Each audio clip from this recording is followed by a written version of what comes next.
Thanks, Lascan. And I also want to welcome this short but important bill, amending the House of the Oireachtas Commission Act of 2003. And of course, a key element is to continue funding for the Commission and all of our staff down to the end of 2021. And I note that the funding has, on this three-year period going forward, I think has increased by 14%, the Minister told us, but the funding is capped at 422,270,000. And the key function, of course, one of the key functions of the bill also is to give a statutory basis to our excellent Parliamentary Budget Office, the PBO. As you know, Lascan, I'm a member of the Budgetary Oversight Committee, and I was a member of the preceding Select Committee on arrangements for budgetary scrutiny, which strongly recommended the establishment of the Parliamentary Budget Office. Indeed, I recall asking our excellent Oireachtas Library and Research Service to produce a briefing paper on Parliamentary Budget Office in other countries.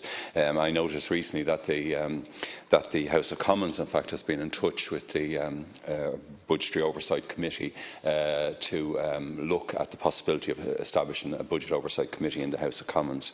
But the PBO, of course, was established in 2017 and is led by Director Ms Annette Connolly.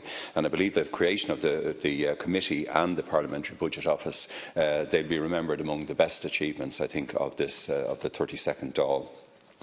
And the important responsibilities, of course, which are now statutorily based and are included in subsection 4 of the new section 14b, include, for the PBO, include providing the Oireachtas and Budgetary Oversight Committees with key up-to-date information on the current macroeconomic conditions, management and development of the public finances and the financial impacts of public policies proposals.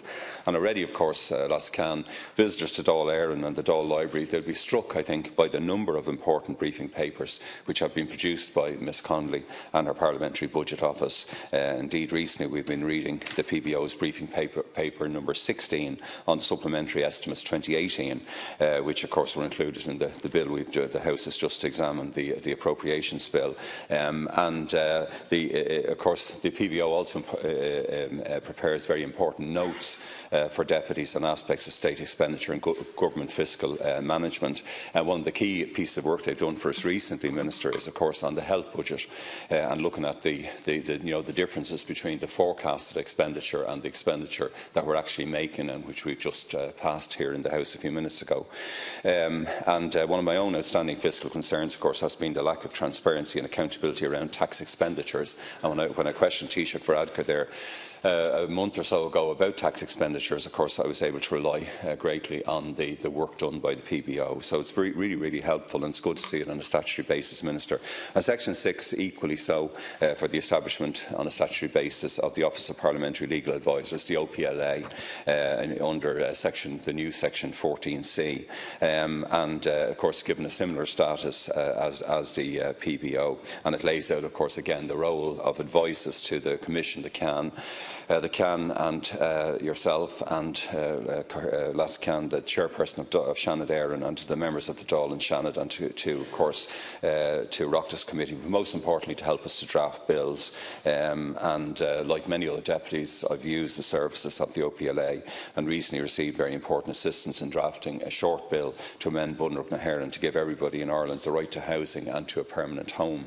But unfortunately that bill was ruled out of order by the Ceann Comhairle. It was deemed to be too similar to a bill that's on the floor since 2016. And perhaps, we need a mechanism facilitating the OPLA whereby bills in which much work has been done and carried out can subsequently then be ruled out of order. But for most of us, of course, 100 years of history, our deputies and senators, and we'll be celebrating that 100th anniversary, I suppose, again just after Christmas. We've had to rely on our own or on our party legal advisers. And just to mention as well, of course, the Oireachtas Library and Research Service have also been extremely helpful to us over the years. But I think with the statutory basis now for the OPLA and for the Parliamentary Budget Office, it does add a new huge resource, I think, for our work. I notice actually two of the key provisions in the bill, I think, which you've referred to and the other deputies referred to, regard the operational independence. That's very important. I note in Section 5, new Section 14, 14b subsection 8 says that, subject to the Act, the Director and members of the staff assigned to the Parliamentary Budget Office shall be independent in functions designated by the Secretary-General under subsection 4. And I note a similar provision on the independent performance of functions is made for the Chief Parliamentary Legal Advisor